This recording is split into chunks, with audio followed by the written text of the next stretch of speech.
네, 반갑습니다. 우리 옆 사람과 인사 나누시죠. 네, 반갑습니다.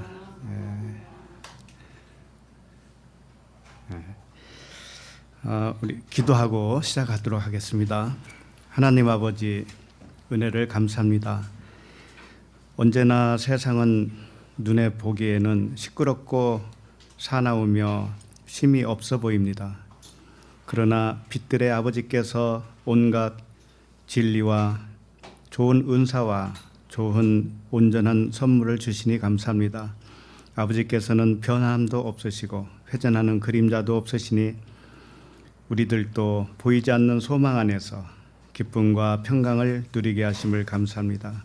이 시간에도 말씀하실 아버지께 감사드리며 예수 그리스도 이름으로 기도합니다. 아멘. 오늘 말씀은 로마서 3장 19절로 24절입니다. 로마서 3장 19절로 24절.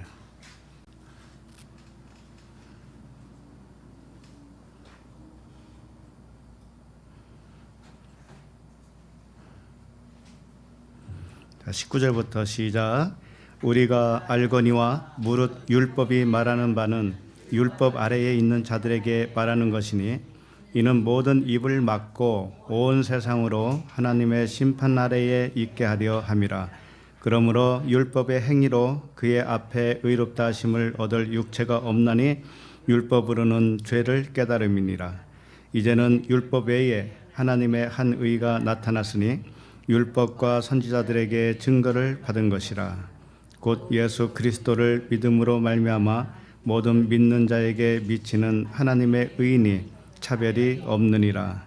모든 사람이 죄를 범하였음에 하나님의 영광에 이르지 못하더니 그리스도 예수 안에 있는 속량으로 말미암아 하나님의 은혜로 값없이 의롭다 하심을 얻은 자 되었느니라. 아멘.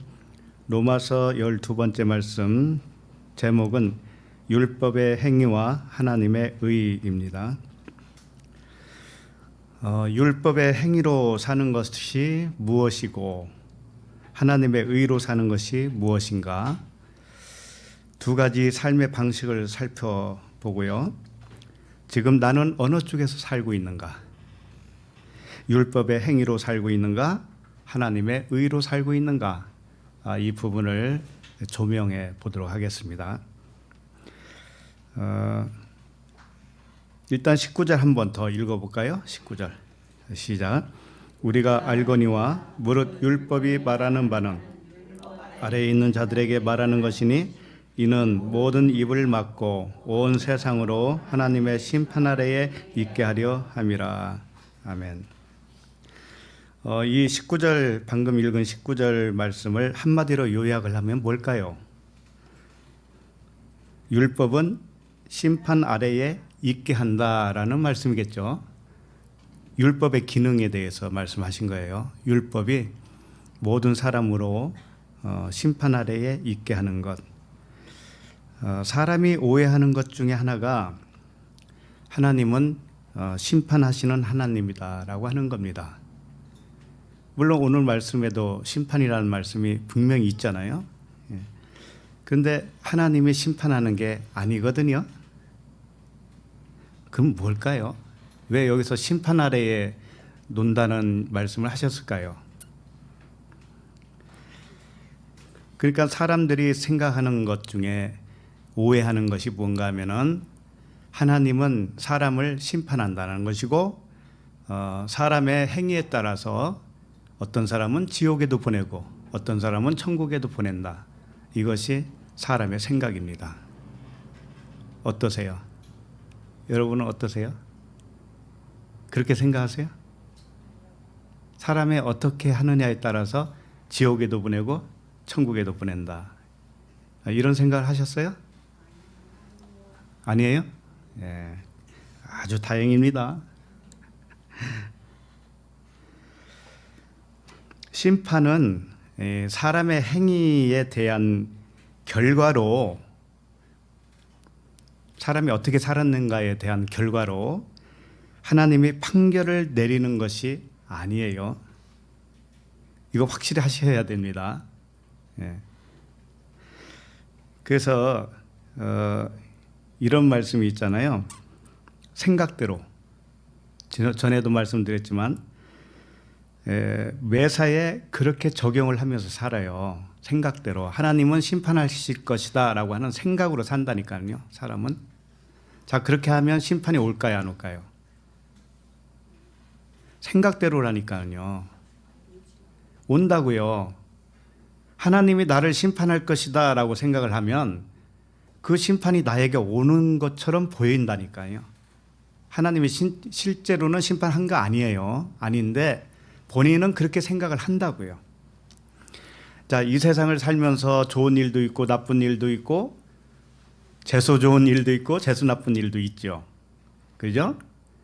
그것은 우리가 어떻게 잘 살든 못 살든 다 누구에게나 그건 오는 겁니다. 그죠?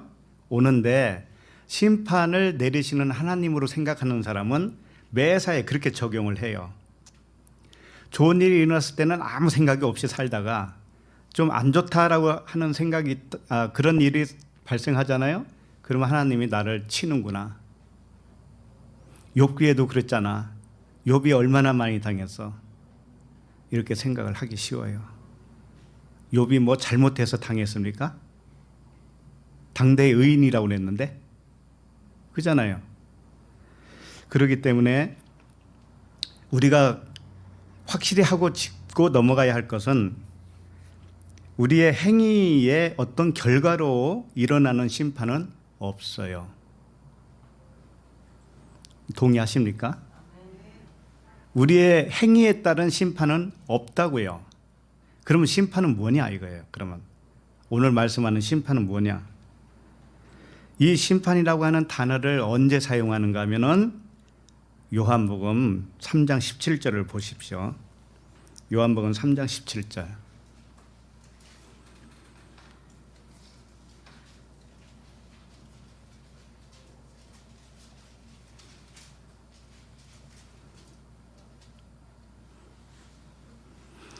요한복음 3장 17절 시작. 하나님이 그 아들을 세상에 보내신 것은 세상을 심판하려 하심이 아니요 그로 말미암아 세상이 구원을 받게 하려 하심이라. 네. 하나님의 의도는 심판이 아니라 뭐라고 그래요? 구원이에요. 구원이에요. 자, 그런데 심판이라는 단어들이 존재한단 말이에요. 성경에는 심판이라는 말씀이 엄청 많이 존재한다니까요. 도대체 그게 무슨 말씀입니까? 자, 18절을 보세요. 그 다음 절. 시작. 그를 믿는 자는 심판을 받지 아니하는 것이요 믿지 아니하는 자는 하나님의 독생자의 이름을 믿지 아니함으로 벌써 심판을 받은 것이니라. 분명히 이 말씀 속에서는 심판이 있죠. 심판이 있는데 이런 거죠. 모든 사람은 독생자 그리스도를 믿지 않았기 때문에 이미 심판을 받은 것이다라는 거예요. 그러니까 하나님의 말씀은 뭔가 하면은 이미 심판이었다 이거예요. 이미. 그럼 이미 심판 아래에 있는 우리들을 하나님은 구원하는 데에 이제는 목적이 있다라는 거예요. 우리를 구원하는 데에. 그런데 이것을 오판해서 하나님은 내가 잘하면 칭찬하고 내가 못하면 심판한다라고 하는 생각을 가지고 사는 거예요. 사람은. 이게 어디서 온 생각이에요? 세상으로부터 온 생각이에요. 육신의 생각. 이걸 한시도 놓지를 못해요. 사람이. 왜 그럴까요? 에이, 그래도 하늘이 무섭지. 하나님이 눈동자같이 보고 있는데 이런 생각을 하고 있기 때문에 그래요. 이거 뒤집기가 쉽지가 않을 거예요. 왜? 평생 동안 심판 이야기를 듣고 살았는데요. 심판이 갑자기 없다고 그러니까 너무 허무하잖아요. 그동안에 하나님 볼까봐 눈에 들킬까봐 조심조심 살았는데 심판이 없다고 그러니까 이게 지금 이제 마음껏 살기에는 좀 너무 늦었고 그런 생각이 들어요? 억울해서 못 살겠네. 이런 생각을 하게 되잖아요. 그래서 이 복음에 굴복되기가 쉬운 게 아니에요. 그래서 사람이 사람이 자기 의를 높이려고 하나님의 의를 꺾어 내리는 거예요. 깎아 내리는 거예요. 사람은. 내가 하나님보다 의롭다 이거예요. 의롭다 이거예요. 하나님은 심판이 없다고 그러는데 나는 심판을 당하고 싶어요. 그래서 잘한 거에 대해서 칭찬받고 못한 거에 대해서 좀 한마디씩 좀 꾸지람을 해 주시죠. 하나님. 그래야 내가 좋은 사람으로 더 발전할 거 아닙니까? 이런 생각을 하는 게 누구예요? 사람 생각이라니까. 그래서 심판이라고 하는 것은 구원받지 못하면 그냥 심판 아래에 있었던 거예요. 처음부터. 이 세상에 태어나면서부터 이 세상에 온 것 자체가 심판 아래에 있는 거예요. 그럼 구원은 뭔가 그 진실을 깨달을 때 그것이 구원이에요.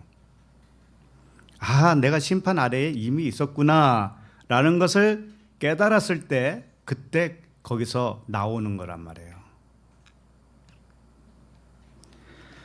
자, 19절을 보면 다시 보시면 우리가 알거니와 무릇 율법이 말하는 바는 율법 아래에 있는 자들에게 말하는 것이니, 여기까지만 잠깐 살펴볼게요. 율법이 말하는 것은 율법 아래에 있는 자들에게 말한다는 거죠. 무슨 뜻일까요? 좀 더 간단하게 말하면 율법이 율법 아래에 있는 자들에게 말한다 이겁니다. 율법 아래에 있는 자들에게 율법이 말한다. 참 이상하죠 이게. 율법 아래에 있는 자들에게 율법이 말해봐야 그거 율법 아닙니까? 그죠? 근데 어떻게 거기서 깨달음이 올까요? 이미 율법 아래에 있는 자들에게 율법으로 아무리 얘기해봐야 거기서 깨어날 수도 없어요. 사실은. 뭘로 말해야 깨어날까요? 율법 아래에 있는 자들에게는. 진리로 말해야 되는 거예요. 진리로. 근데 오늘 말씀은 이상하잖아요. 율법이 말을 하고 있다라고 그랬죠? 그래서 이것을 일단은 잘 살펴봐야 되는 것이 율법 아래에 있는 자들이 누구냐 이거예요. 율법 아래에 있는 자들이 뭐예요? 누구예요? 모든 사람이라고 해요. 모든 사람. 율법은 뭔가 토라라고 그래요. 히브리어로는 토라. 토라는 뭐냐? 진리를 가리키는 비유, 표적, 그림자, 모형이라는 뜻이에요. 토라가. 토라 자체가 진리가 아니고 진리를 가리키는 모형이라니까요. 율법을 헬라어로는 노모스라고 그래요. 노모스. 노모스는 짐승에게 주는 먹이라고 그랬잖아요. 짐승에게 주는 먹이라는 뜻은 진리의 자녀들이 될 때까지 먹여주는 사료와 같아요. 그래서 점점 자라서 진리의 자녀들이 될 때까지 필요한 것이 뭐예요? 율법이에요. 그리고 그러면 율법 아래에 있는 자들이라고 하는 것은 누굴까? 율법 아래에 있는 자들은 이 세상 모든 사람들이에요. 이 세상 모든 사람들. 그럼 세상이 뭘까요? 세상. 세상은 코스모스라고 해요. 들어보셨죠? 코스모스. 코스모스는 어떤 의미를 가지고 있는가 하면은 장식품으로 꾸며서 단장한 세상을 의미하는 거예요. 장식품. 성전을 보면 온갖 장식으로 되어 있죠. 그 장식은 무언가를 의미하고 있어요. 진리를 가리키고 있어요. 그러니까 이 세상은 온갖 단장한 거예요. 꾸민 거예요. 그런데 이게 질서정연하게 꾸며놨어요. 질서정연하게. 성전을 가면 성전 뜰과 성소와 지성소 또 그 각종 그 안에 있는 기물들이 있죠. 이게 다 질서정연하게 있어요. 이걸 통해서 뭘 가르치고 있는가? 예수 그리스도. 진리를 가르치고 있어요. 하늘의 모형이에요. 하늘을 가르치고 있습니다. 그러니까 이 세상은 거대한 성전이라고 말할 수가 있어요. 이 세상은. 그래서 이 세상은 하늘의 모형이란 말이에요. 이 세상에. 그럼 하늘의 모형 안에서 살고 있는 사람들은 뭐예요? 전부 다 율법 아래에 있는 자들이 맞잖아요. 그렇죠? 예. 그래서 베드로전서 3장 3절에 보면 너희의 단장은 머리를 꾸미고 금을 차고 아름다운 옷을 입는 외모로 하지 말고, 이런 말씀이 있어요. 여기에 보면은 너희의 단장, 이게 코스모스예요. 이게 세상이라고. 너희의 세상은 이렇게 된 거예요. 너희의 세상은 머리를 꾸미고 금을 차고 아름다운 옷을 입은 외모로 하지 말고 이렇게 말씀하신 거예요. 그러니까 세상 아래에 있는 자들, 율법 아래에 있는 사람들은 전부 다 외모로 하고 있는 거예요. 근데 외모로 이제 하지 말라는 거예요. 왜? 세상 안에 흐르고 있는 진리를 깨닫고 진리 안에서 자유를 누려라. 이제 이 말씀을 하고 싶은 거죠. 그래서 보이는 이 세상은 모두 비유이고 모두 진리에 대한 그림자예요. 하늘에 대한 모형 그림자예요. 그 안에서 살고 있는 사람들도 여지없이 율법 아래에 있는 자로서 율법, 외형적인 사람에 지나지 않죠. 그걸 육신의 생각이라고 하는 거예요. 육신의 생각. 자, 그러면 율법 아래에 있는 자들, 우리 모든 사람들에게 율법이 말을 한다고 그랬죠. 율법이 말을 한다고 그랬어요. 자, 그런데 말한다라고 하는 그 단어가 무슨 단어로 되어 있죠?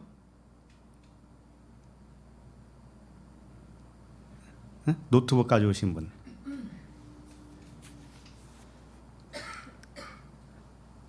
율법이 율법 아래에 있는 자들에게 말한다 그랬잖아요. 그 말한다가 무슨 단어예요? 랄레오 아닙니까? 랄레오. 랄레오는 뭐냐? 진리를 담아서 설명하는 말이에요. 진리를 담아서 설명하는 말. 그러니까 율법 아래에 있는 자들에게 율법이 말한다 할 때는 율법이 진리를 담은 것인데 진리 담은 것으로 말한다 이런 말이에요. 그러니까 쉽게 말해서 진리로 말하는 것과 똑같아요. 마태복음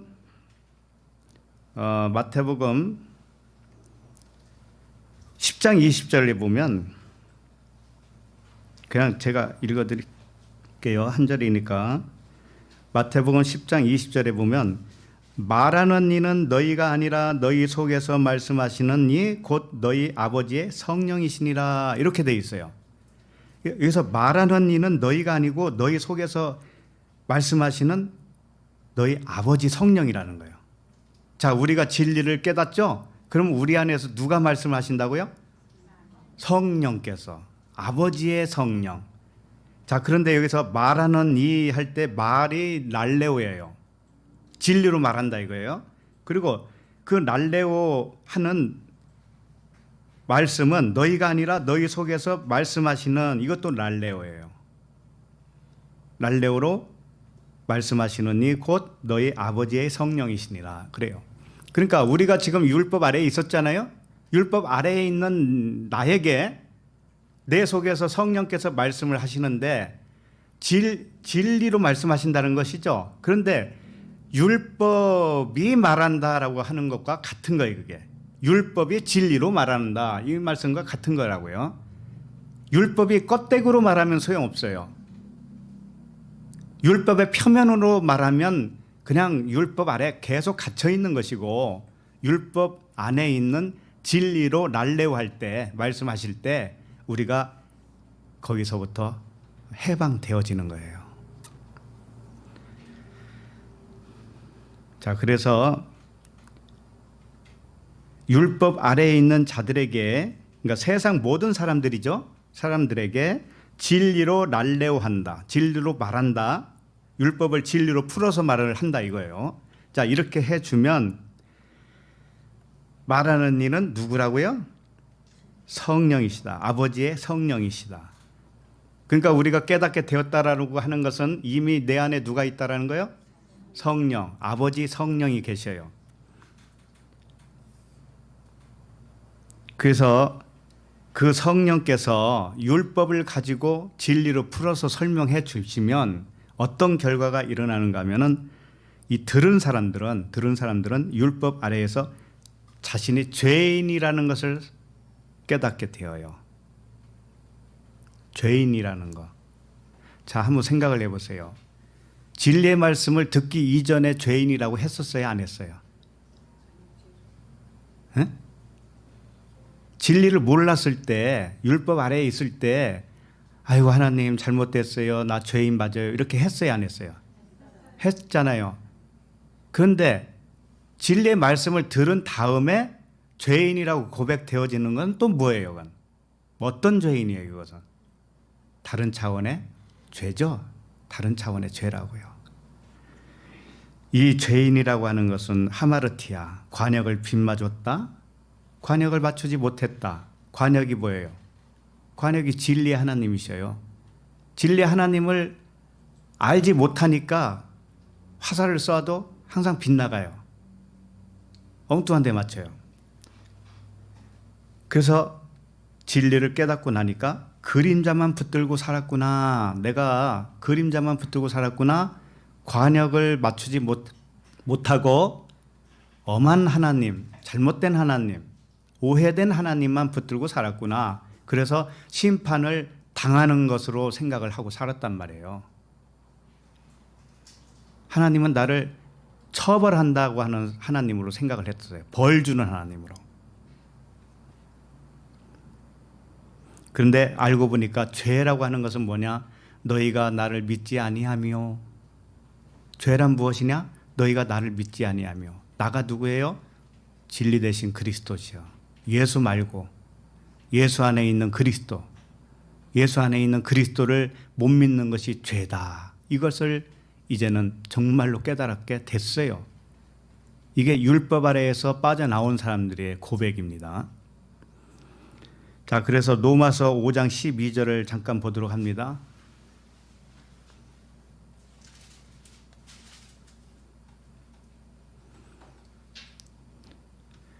로마서 5장 12절 시작. 그러므로 한 사람으로 말미암아 죄가 세상에 들어오고 죄로 말미암아 사망이 들어왔나니 이와 같이 모든 사람이 죄를 지었으므로 사망이 모든 사람에게 이르렀느니라. 네. 자, 한 사람으로 말미암아 죄가 세상에 들어왔다고 하는데 이 한 사람이 누굴까요?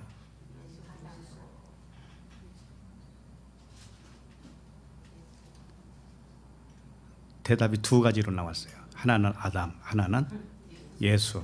예, 누굴까요? 둘 다 맞아요.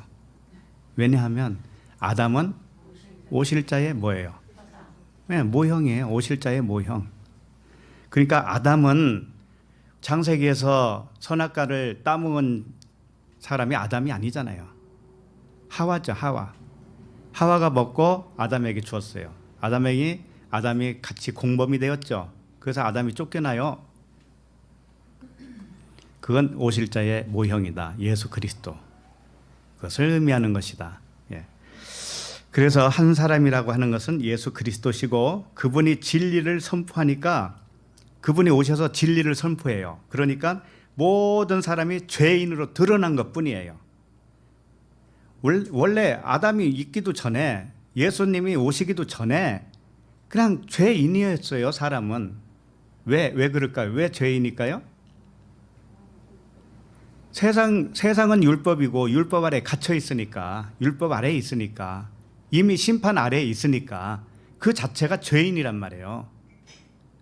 뭘 하고 안 하고 이전에 이미 죄인이란 말이에요. 그런데 한 사람으로부터 죄가 세상에 들어왔다라고 하는 것은 그분이 죄를 들춰낸 거예요. 응? 죄를 들춰내서 세상에 죄가 들어왔다라고 표현한 거란 말이에요. 원래 세상에 죄가 없어서 들어온 것이 아니고 원래는 죄 자체인데 그것을 드러냈어요. 그러니까 죄가 이제는 세상에 들어온 것이죠. 그런 말씀이란 말이에요. 그래서 모든 사람은 죄인인 거예요. 행위하고 관계없어요. 그냥 존재 자체로 죄인이라고 하는 거예요. 자, 그런데 죄의 싹은 뭐예요? 사망이죠. 그래서 내가 죄인이라는 것을 알게 되면은 진리를 몰라서 그리스도를 못 믿었기 때문에 내가 죄인이었구나 라고 하는 것을 알게 되면 내가 죽었었던 것이네 이렇게 되는 거예요. 허물과 죄로 죽었던 존재였네 이런 거예요. 이미 우리는 죽었었던 거예요. 모형이니까 그림자니까 실체가 아니잖아요. 그림자라고요 우리가 처음에. 근데 그것을 깨닫고 허물과 죄로 죽었구나 라고 인정을 하는 순간에 뭐예요? 살아난 거죠. 예? 얼마나 기가 막혀요. 내가 죽었다는 사실을 인정하는 순간에 내가 산 거예요. 예? 그래서 19절 중반절 다시 보면 이는 모든 입을 막고 온 세상으로 하나님의 심판 아래에 있게 하려 함이라. 이렇게 진리의 말씀, 율법이 율법 아래에 있는 자들에게 말을 하면, 진리로 가르치고 나면 그 결과로 어떤 일이 생겨요? 이는 모든 입을 막고 온 세상으로 하나님의 심판 아래에 있게 하려 합니다. 그러니까 진리가 밝혀져야 내가 심판 아래에 있었네 이렇게 되겠죠. 예, 그렇게 고백을 받아내는 거예요. 그래야 거기서부터 구원이 시작되는 거예요. 그렇죠? 거기서 꺼내주는 것이 구원이잖아요.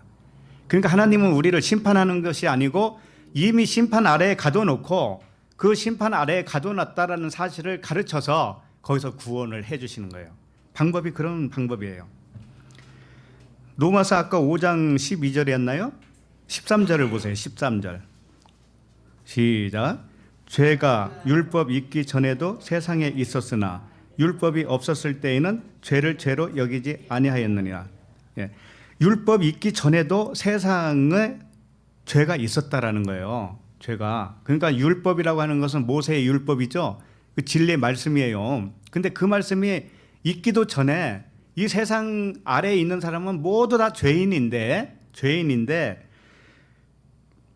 그때는 죄를 죄로 여기지 못했어요.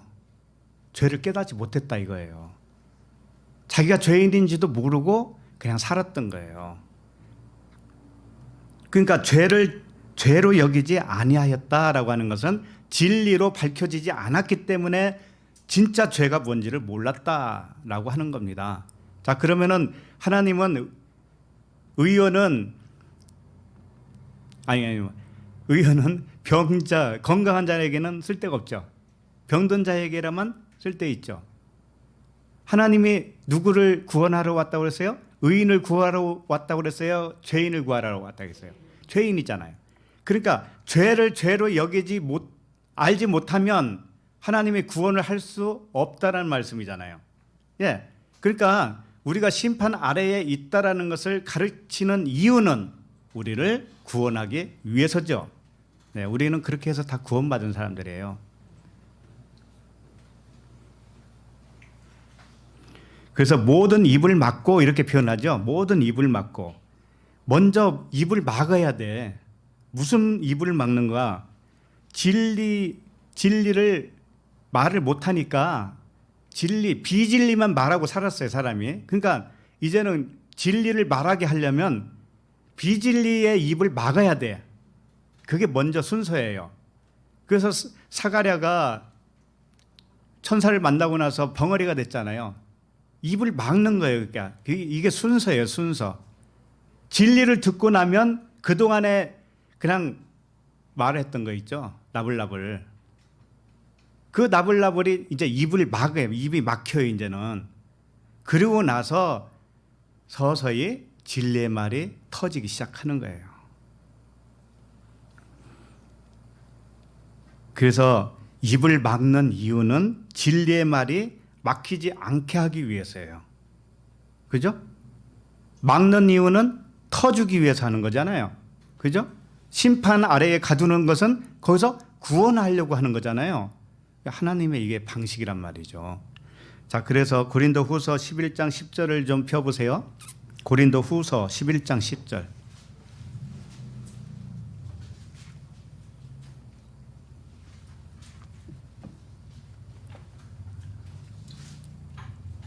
사도들도 이 하나님의 방식을 그대로 따랐다라고 하는 것을 알 수가 있어요. 자, 고린도후서 11장 10절 시작. 그리스도의 진리가 내 속에 있으니 아가야 지방에서 나의 이 자랑이 막히지 아니하리라. 네. 바울이 자기 안에 진리가 있어요. 그러니까 진리를 선포해야 할 의무가 있잖아요. 그런데 그게 막히지 않아야 되잖아요. 막히지 않아야 돼. 그런데 지금 이 말씀을 하는 이유는 뭐예요? 막힐 수 있는 뭔가 담이 있다라는 거죠. 그죠? 그럼 그 담을 제거를 먼저 해야 된다라는 말을 지금부터 하고 싶은 거예요. 그래서 바울 사도 안에 있는 그리스도의 진리가 자랑으로 막히지 않게 하기 위해서, 자, 그러면은 반드시 먼저 해야 할 것이 있다. 진리가 흐르기 위해서는. 그래서 율법 아래에 있는 자들에게 뭐라고 하느냐면 네가 율법 아래에 있는 자가 맞지 않냐? 이것을 알려줘야 되는 거예요. 먼저. 모든 사람은 일단 세상 율법 아래에 갇혀 있잖아요. 심판 아래에 있지요. 그러니까 네가 심판 아래에 있는 자가 맞잖니? 이걸 깨우쳐줘야 돼요. 바울은 먼저 그걸 해야 돼요. 자, 그래서 11절 보세요. 자, 시작. 어떠한 까닭이냐 내가 너희를 사랑하지 아니함이냐? 하나님이 아시느니라. 이게 뭔가 하면은 바울이 그 율법 아래에 있는 자들을 깨려면은 쓴소리를 해야 돼요, 안 해야 돼요? 쓴소리를 친다니까요. 야단도 친다고요. 어르기도 하고 때리기도 하고 별짓 다 한다니까요. 그래야 사람들이 깨지기 때문에 그래요. 자, 그렇게 했더니 바울이 사랑이 없다라는 평을 받은 거예요. 무슨 말씀인지 알겠어요? 진리를 가르쳐 주기 위해서는 그 사람 상대방이 율법 아래에 있잖아요. 그러면 그 율법을 깨기 위해서는 때로는 큰 소리도 치고 때로는 찌르는 소리도 하고 이렇게 해야 된다니까요. 자, 그렇게 하다 보니 당하는 본인은 어떻게 생각하냐면 저 사람이 사랑이 없구나 이렇게 생각한다고요. 그래서 11절에 뭐냐? 어떠한 까닭이냐? 내가 너희를 사랑하지 아니함이냐? 하나님이 아시느니라. 내가 너희를 사랑하기 때문에 그러는 거야. 이걸 지금 사도 바울이 알기를 원하는 거예요. 저도 여기서 설교를 하잖아요. 그럼 어떤 분에게는 나들으라고 하는 소리네 그러면서 이 좌절감에 빠지는 사람도 가끔 있어요. 네? 그래서 마음이 상처를 입기도 해요. 근데 이 말씀은 누구에게 하는 거예요, 그러면? 나들으라고 하는 소리 아니면 누구 들으라는 소리예요, 도대체가? 다 각자에게 들리는 소리, 말씀이잖아요. 그렇게 받아들이셔야 돼요. 다 나한테 하는 말씀이구나, 이렇게. 그래서 거기서 진리를 발견하고 나의 잘못된 부분, 오해된 부분이 발견되면 정말 하나님의 은혜가 임한 거 아니겠어요? 네, 그렇게 받아들이셔야 돼요. 속된 말로 삐지면 안 된단 말이에요. 삐지지 마세요. 그래서 진리로 깨어주기 위해서는 때로는 사랑이 없는 것처럼 비춰지기도 합니다. 그래요. 그래서 사도가 참 해먹기 힘든 거예요.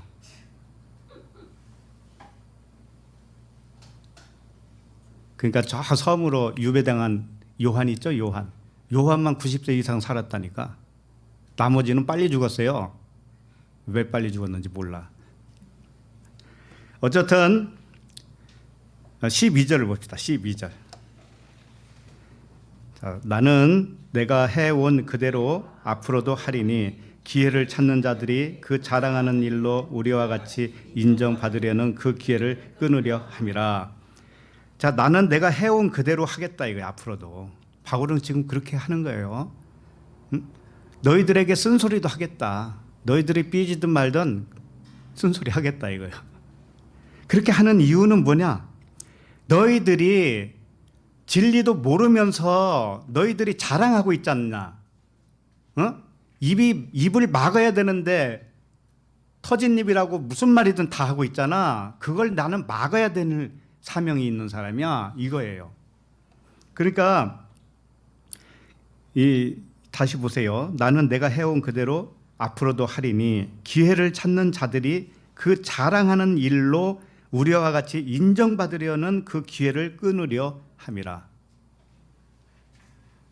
율법 아래에 갇혀 있는데 그 사람들이 아직 진리를 모르는데 자기 자랑으로 인정받으려고 한다 이거예요. 바울은 그 꼴을 못 보겠다라는 거예요. 왜? 그걸로 인정받으면 안 되니까. 바울이 그냥 미워서가 아니에요. 이건 사랑이란 말이에요. 사랑의 한 방편이란 말이에요. 그들을 사랑하기 때문에 바울은 너희들이 그렇게 자랑하면 안 되는 거야. 비진리로 자랑하고 있으면 안 되는 거야. 이것을 계속 가르쳐 주겠다 이거야. 앞으로도 그렇게 하겠다 이거예요. 그래서 자기 의로움으로 자랑하면서 사도들처럼 진리로 인정받으려고 하니 그 기회를 끊어야 하지 않겠습니까? 이 말씀이에요. 13절을 보십시오. 13절. 자, 시작. 그런 사람들은 거짓 사도요 속이는 일꾼이니 자기를 그리스도의 사도로 가장하는 자들이니라. 율법 아래에 있으면 모두 거짓 사도예요. 그리고 속이는 일꾼이고요. 진짜로 가장한 사탄이죠. 그렇다고요. 그러니 바울은 그것을 그냥 묵과만 하면 되겠냐고요. 그걸 보고도 뻔히 보이는데 묵과한다면 바울이 사도라고 할 수 있어요? 사람을 기쁘게 하랴 하나님을 기쁘게 하랴 이 둘 중에서 어디를 누구에게 기뻐해야 되겠냐고요. 기뻐해야 되겠냐고요. 하나님이 기뻐하게 해야죠. 그래서 오늘 19절 말씀의 핵심은 율법 아래의 사람들이 진리의 말을 할 수 있게 하려면 먼저 비진리의 입을 막아야 한다는 뜻이에요. 그래서 온 세상이 율법 아래에 심판 아래에 있다라는 거예요. 그것을 알게 해주는 거예요. 너희들은 심판 아래에 있어. 말하지 마. 아직은 아니야. 이런 말씀을 계속 하시는 거죠. 그래서 구원하기 위해서는 먼저 심판 아래에 있다는 사실을 알려줘야 한다는 뜻이에요. 우리는 다 그렇게 해서 구원받은 거 아니겠어요? 자, 그러나 희미하게 남아있는 세상에 그 가치관들이 우리에게도 있을까요? 없을까요? 있어요. 그래서 말씀은 그 찌꺼기 같은 것들을 계속 걸러주는 역할을 해요. 오늘도 말씀을 들으면 아하 나에게 그런 요소들이 있었네 라는 것이 발각되어지죠. 그러면서 더 정금 같은 믿음을 소유하게 되는 것이죠. 자, 그러면 20절로 넘어갑니다. 20절 시작. 그러므로 율법의 행위로 그의 앞에 의롭다 하심을 얻을 육체가 없나니 율법으로는 죄를 깨달음이니라. 네. 그러므로 율법의 행위로 그의 앞에 의롭다 하심을 얻을 육체가 없다. 육체가 없다. 율법의 행위는 뭘까요? 율법의 행위. 여기서 율법의 행위로는 의롭다함을 받지 못한다고 그랬는데 율법의 행위가 뭘까요? 율법의 행위는 굉장히 광범위하잖아요. 광범위해요. 그런데 여기서 힌트가 뭐냐면 육체라는 거예요. 육체. 육체로 하는 것이 다 뭐예요? 율법의 행위라는 거예요. 육체로 하는 것. 그럼 육체로 한다는 건 뭐예요? 육신의 생각을 의미하는 거예요. 육신의 생각, 가치관 이거예요. 그러니까 율법의 행위는 선악으로 판단하는 행위를 말하는 거예요. 선악으로 판단한다. 자, 그 다음에 너와 나를 분리하는 행위예요. 우리는 하나님 안에서 다 하나예요. 그런데 분리해요. 분리하는 것이 뭔가 하면 율법의 행위예요. 그 다음에 하나님을 오해해서 나온 모든 행위를 말하는 거예요. 하나님을 오해해서. 아까 심판의 말씀을 잠깐 드렸지만 하나님은 나를 심판할 거야 라고 하는 생각 있죠? 이게 율법의 행위란 말이에요. 거기서 나온 행위들이. 이런 율법의 행위를 하나로 표현하면은 육체의 생각으로 일어난 모든 행위예요. 성경을 옛날에 지금도 그렇지만 교리로 보잖아요. 교리로 본다고요. 죄의 관, 심판관, 신관, 사람관, 인간관 이 모든 것들이 다 있어요. 그래서 그걸 딱 정해놔요. 정해놓고 요거 달달달 외우는 거예요. 신학 가면 그렇게 배워요. 신학교 가면. 그러니까 신학교 갔다 오면은 더 힘들어져요. 견고하게 쌓인 그 진이, 비진리의 진이 있기 때문에 그거 무너지기가 더 힘든 거예요. 그러나 진짜 무너지기만 하면 대박이죠. 제대로 알았으니까. 이런 율법의 행위를 의롭다 하심을 육체가 없다 이거예요. 행위로서는. 로마서 8장 9절을 잠깐 보도록 해요. 로마서 8장 9절.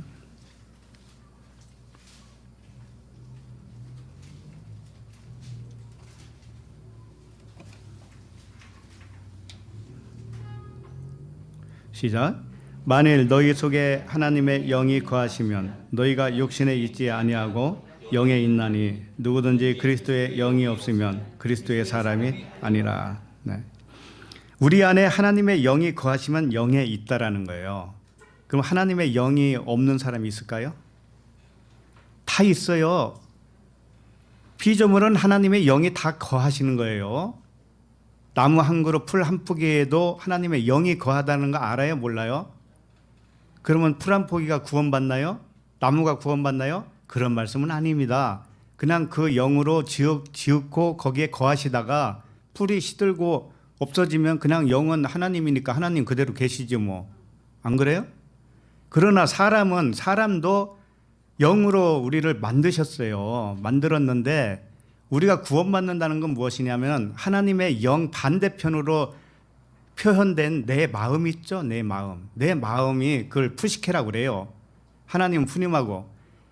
그런데 푸시케나 푸념은 하나였어요. 원래 하나예요. 하나. 그런데 동전의 양면처럼 한쪽은 비진리로 나올 뿐이에요. 어둠으로 나온다고요. 근데 그렇게 나오게 한 이유가 있어요. 빛이 빛으로 인정받기 위해서예요. 네. 완벽하지 않은 걸 통해서 완벽함이 드러나는 거예요. 하나님의 방식이에요, 그게. 그러니까 내 마음이 좌충우돌하는 것은 당연하죠. 네, 비진리로 나와야 되니까 그것을 하나님이 경험한다고 했잖아요, 나를 통해서. 그렇죠? 경험하는 이유는 뭐예요? 하나님 자신이 완벽하다는 것을 자신이 만족하는 거예요. 하나님 아닌 것을 만들어 놓고 그것을 경험해요. 하나님이 경험하고서 역시 내가 진짜야 이거라니까요. 그럼 하나님도 경험하기 이전에는 모른다는 거죠. 자기가 완벽한 것인지를 모른다는 거잖아요. 그래서 이 세상을 만들었다니까요. 그러나 이 세상도 누가 만든 거예요? 하나님. 그러니까 이 세상도 비진리지만 하나님 거, 그 나라 것도 하나님이고 다 하나님이에요. 몽땅 털어서 하나님이시라고요. 그러니까 하나님은 원래 우리에게 영이 거하셨어요. 그런데 영이 거하기 때문에 육신에 있지 않다니까요. 근데 육신은 어디서부터 왔느냐?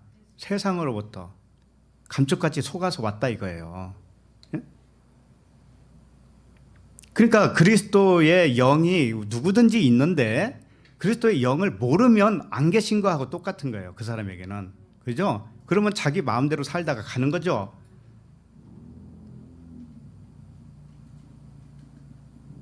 그래서 우리 안에 하나님의 영이 거하시면 우리는 육이 아니고 영이라는 거예요. 처음부터 영이라는 거예요. 그런데 육처럼 살았죠. 네? 세상의 관점으로 살았죠. 네. 이게 속아서 사는 거예요. 그래서 육체에 있는 것처럼 육체의 행위를 주장하고 있다면 아직 율법 아래에 있는 거예요. 육체의 행위는 다 비진리일 수밖에 없다니까요. 근데 그거 가지고 선, 악, 좋은 거, 나쁜 거 이러고 있으면 하나님이 또 그렇게 하라고 줬어요. 그렇게 하라고 했다고요, 하나님이. 왜? 그걸 통해서 진짜가 세워지기 위해서. 가짜를 보여주고 진짜를 세우기 위해서.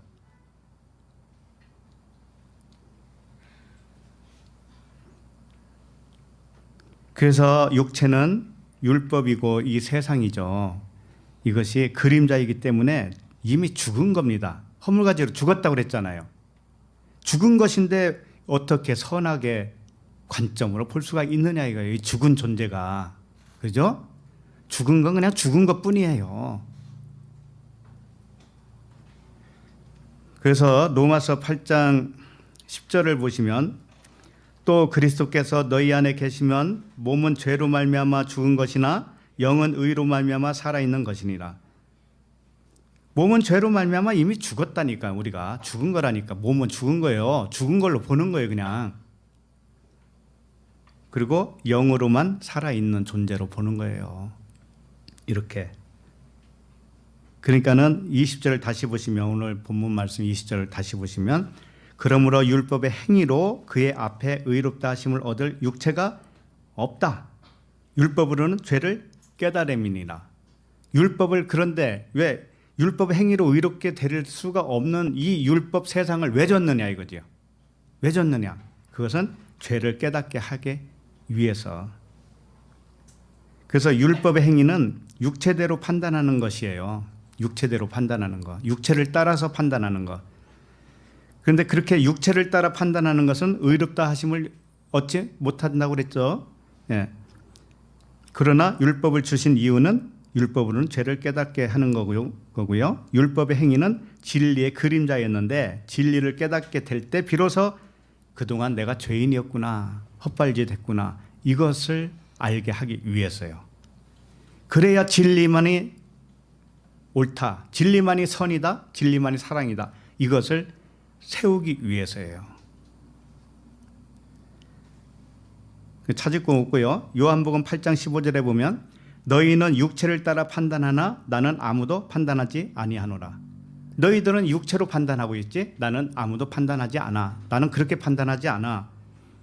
하나님은 사람을 육체를 따라 판단하지 않는다는 거예요. 하나님은 사람을 율법의 행위로 판단하지 않는다는 거예요. 율법 아래에 있는 자들은 율법 아래에 있기 때문에 그냥 육체를 따라 판단하면서 살게 되어 있어요. 그러니 하나님이 그것을 어떻게 보겠느냐고요. 하나님이 그렇게 지었는 걸. 그렇죠? 그러니까 하나님은 그렇게 판단 안 해요. 사람처럼 판단 안 하고 무엇으로 판단할까요? 하나님이 판단하신다면 오직 진리를 알고 있고 믿고 있는가, 그리고 육체를 따라 판단하는가, 이 두 가지만 보시는 거예요. 우리는 육체 가지고 이렇게 나누지만 하나님은 너는 육체로 판단하느냐, 이 친구가 진리로 판단하는가, 이것만 보시는 거예요. 모든 일은 진리를 알게 하시기 위해서 주신 거기 때문에 그래요. 그래서 진리를 알지니 진리가 너희를 자유케 하리라. 네. 이렇게 진리를 알아야 진리 안에서 자유가 오는 거예요. 육체를 따라 판단하는 있고 있는 한은 자유가 없어요. 네. 자, 그러면 본문 21절 갑니다. 21절. 자, 시작.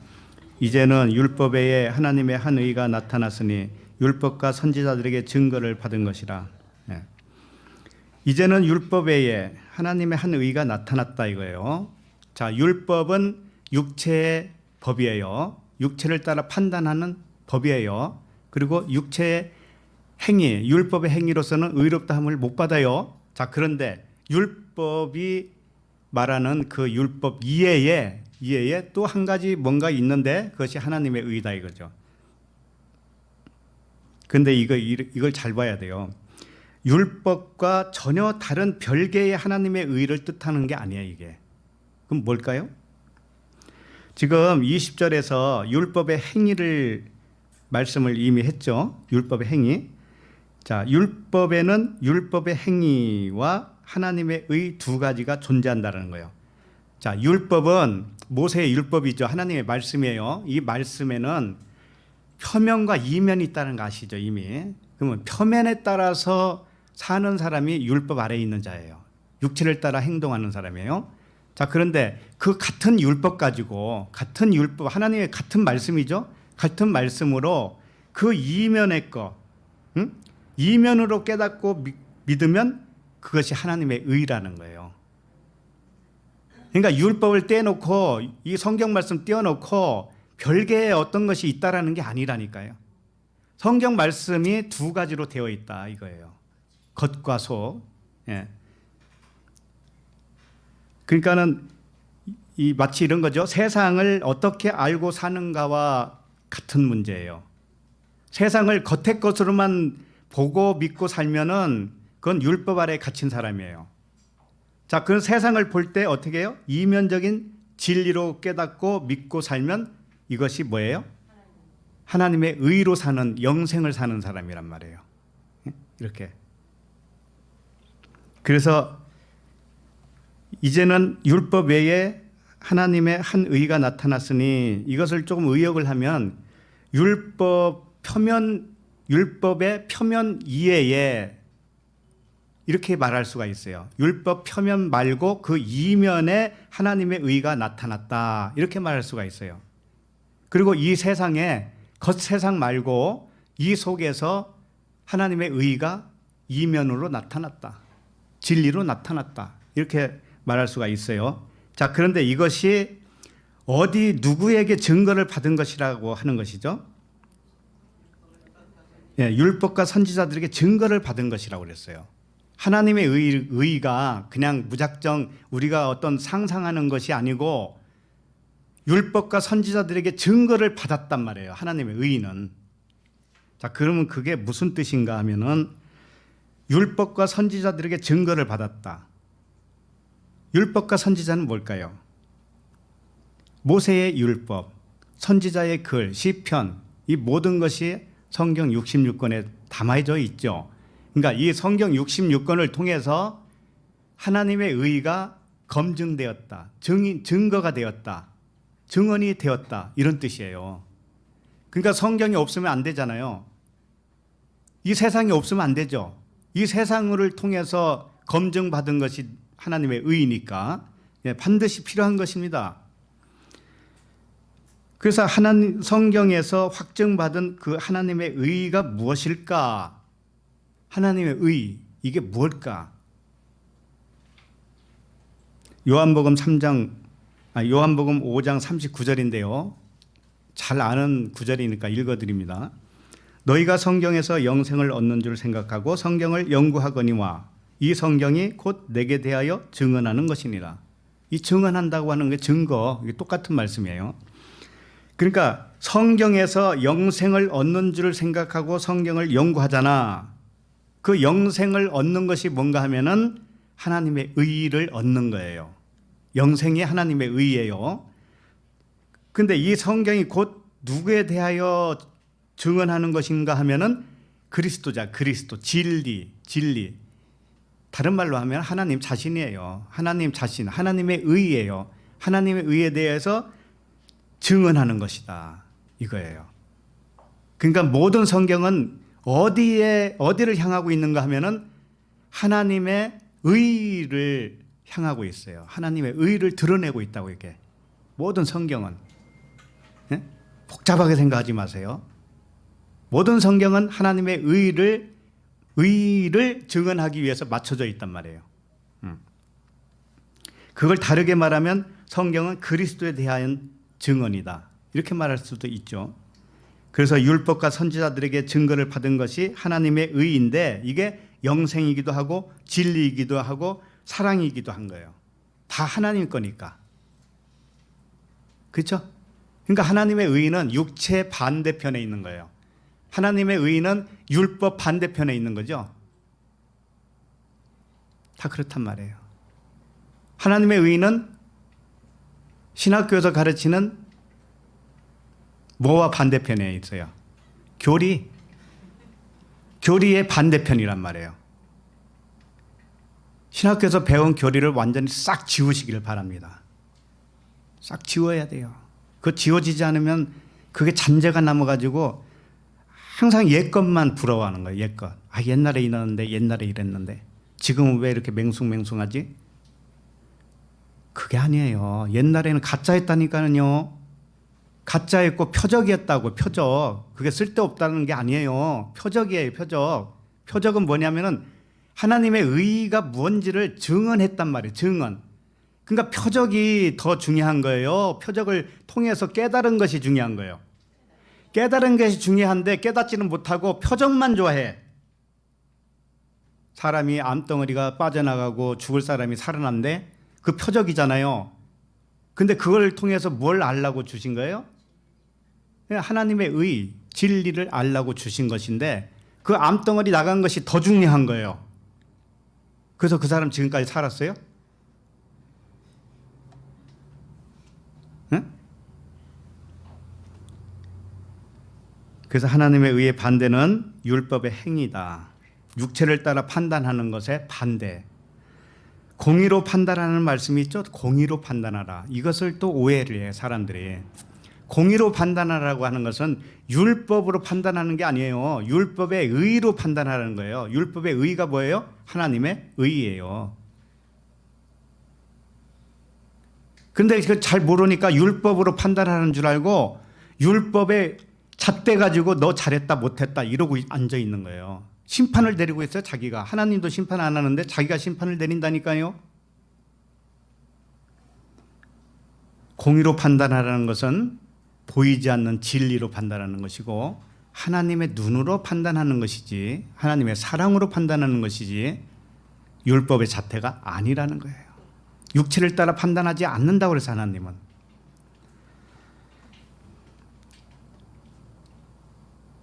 누가복음 24장 27절도 이런 말씀이 있죠. 그 엠마오로 내려가는 두 제자 아시잖아요. 누가복음 24장 27절, 이에 모세와 모든 선지자의 글로 시작하여 모든 성경에 쓴 바 자기에 관한 것을 자세히 설명하시니라. 예, 모세의 글, 선지자의 글, 이것을 예수님이 다 풀어서 해석해 줬어요.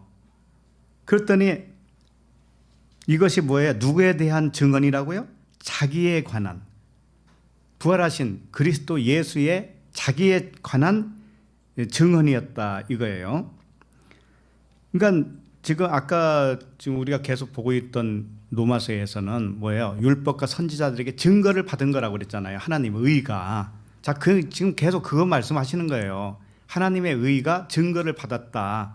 이것이 모세의 글, 선지자의 글로 증거를 받았다. 그리스도에 관한 증거를 받았다. 이 말씀이잖아요. 그래서 성경에서 진리를 증거를 받으면 어떤 현상이 일어날까요? 누가복음 24장 32절 보면 그들이 서로 말하되 길에서 우리에게 말씀하시고 우리에게 성경을 풀어주실 때에 우리 속에서 마음이 뜨겁지 아니하더냐 하고 이렇게 기록하고 있어요. 그러니까 하나님의 의가 모세와 선지자의 글을 통해서 증거를 받는데, 증거를 받는다는 게 뭐냐면은 잘 풀어서 해석해줘서 그 뜻을 이해하는 것이죠. 자, 그렇게 되면 마음이 어떻게 된다고요? 뜨거워진단 말이에요. 뜨거워지는 현상이 생기는 거예요. 그래서 어떤 사람은 가슴이 두근거리기도 하고, 어떤 사람은 아무 일도 못하고 힘이 빠져서 늘어지기도 하고, 어떤 사람은 펄펄 뛰기도 하고, 또 지체들끼리 이런 말씀을 나누면 마음이 뜨겁고, 기분이 좋고 평안이 몰려오고 근심 걱정이 다 떠나가 버리고. 이게 뭐라고요? 하나님의 의. 예, 하나님의 의란 말이에요. 율법의 행위 가지고 네가 잘했니 못했니 이러면 평안이 와요? 그런 생각들은 완전히 싹 지워버리기 바랍니다. 이렇게 마음의 평강을 주시는 것이 하나님의 의예요. 하나님의 의. 그래서 본문으로 다시 돌아와서 21절을 보시면 이제는 율법 외에 하나님의 한 의가 나타났으니 율법과 선지자들에게 증거를 받은 것이라.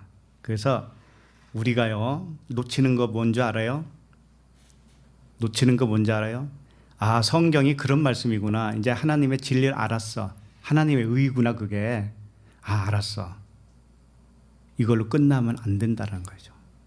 매일매일 하나님의 의가 증거를 받아야 돼요. 네? 우리의 삶의 매일매일 삶 속에서 하나님의 의를 증거를 받아야 된다니까. 하나님의 의가 증거를 받아야 돼요. 내 속에서. 이게 영생의 삶이에요. 자, 그러면 어떻게 그렇게 하나님의 의를 증거를 받을 수가 있을까? 그러니까 율법과 선지자는 말씀이죠. 그러니까 이 보이는 말씀 속에서 보이지 않는 진리를 발견한 것이죠. 이게 하나님의 의를 발견한 거죠. 증거를 받은 거죠. 이와 같이 이 세상에서 하나님의 의가 증거를 받으려면 어떤 과정이 있어야 하겠느냐 이거예요. 좀 어려운 질문인가요? 성경에서 성경에서 표면에서 그 이면의 말씀, 진리의 말씀을 깨달았잖아요. 그럼 그게 하나님의 의를 발견한 거예요. 하나님의 의가 증거가 된 거예요. 하나님의 진리가 증거가 된 겁니다. 자, 그런데 그걸로 끝나면 되겠느냐고요. 우리의 매일매일 삶 속에서도 하나님의 의가 증거를 받아야 된다니까요. 우리의 매일 삶 속에서. 언제 그런 말씀이 있었어요? 성경에도 없는 말씀을 왜 하실까? 그냥 살면 되지? 이럴 거예요? 마태복음 7장 11절을 보세요.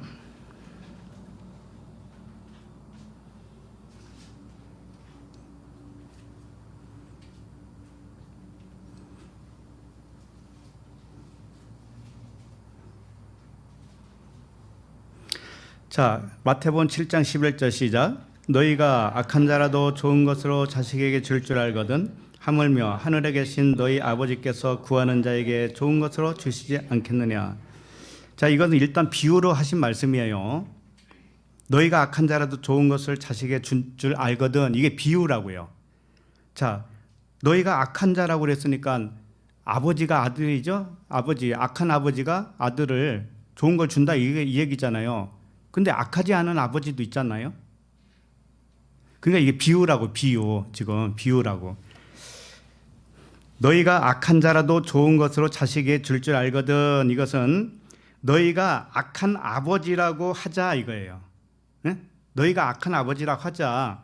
그래도 자식에게는 좋은 선물을 줄 줄 알지 않겠냐? 이 말씀이겠죠. 자, 그러면 이 악한 아버지가 누구겠느냐 이거예요.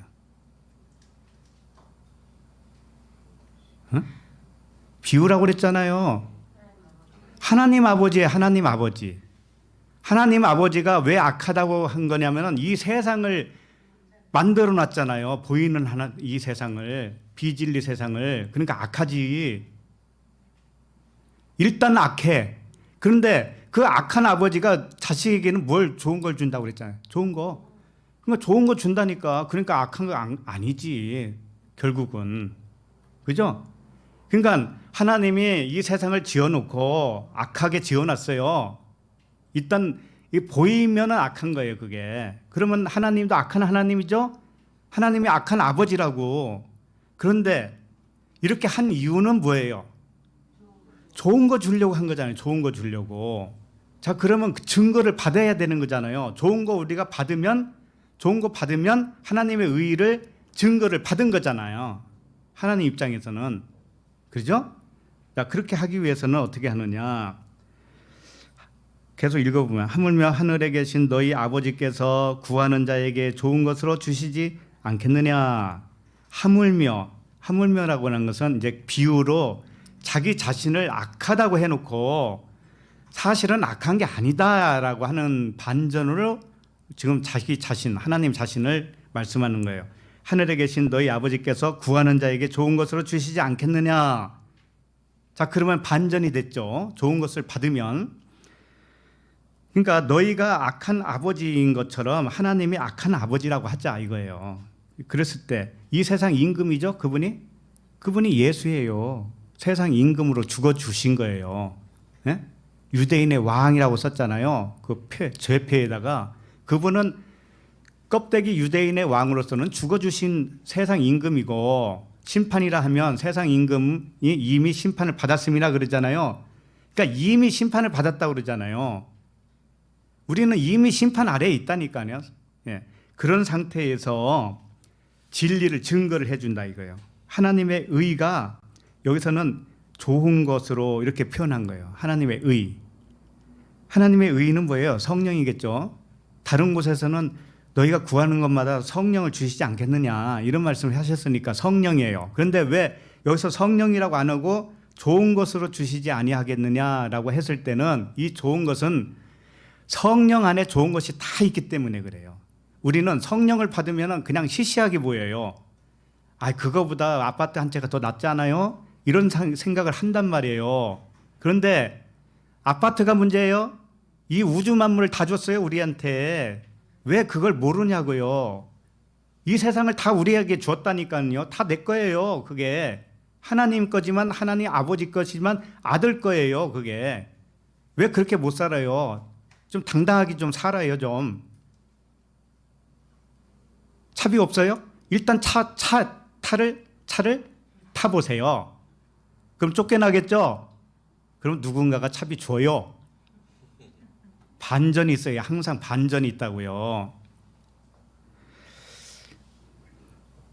그래서 하나님의 의가 좋은 건데 진리죠, 그리스도죠, 사랑이죠, 성령, 평강, 이 뜨거운 마음이잖아요. 영생, 이 모든 것이 좋은 거예요. 이 모든 게 좋은 거라고. 근데 이 좋은 것을 주신다 이거예요. 하나님 아버지가 주신다. 그 악하게 보였던 하나님 아버지가 구하는 자에게 주신다 이거예요. 그럼 증거를 받는 거죠. 자, 그럼 우리 생활 속에서 증거를 받으려면 어떻게 해야 된다고요? 구해야 되잖아요. 구해야. 구하는 자에게 좋은 것을 주시지 않겠느냐 했잖아요. 그럼 왜 안 구하고 받을 생각만 하고 있냐고. 구해야지. 예? 구해라고요. 자, 보이는 세상은 그림자이기 때문에 일단은 악하다고 한 거예요. 그걸 그 속에서 하나님의 좋은 선물을 받을 수 있다라는 거예요. 아버지께서 그 좋은 것을 누리기를 원하셔요. 아들들이 그 좋은 것을 누리기를 원하셔요. 마음이 뜨거워지고 기쁨이 오고 이것보다 더 좋은 게 어디 있습니까 세상에. 한번 생각을 해보세요. 근심 걱정이 다 떠나가고 마음이 막 뜨겁고 주체할 수 없어요. 이것처럼 좋은 게 어디냐고요 세상에. 그런데 이제 이것을 조금 다른 각도로 또 말씀을 하셔요. 지금 마태복음 몇 장인가 이게? 7장 11절이죠. 12절을 보세요. 바로 다음 절 12절.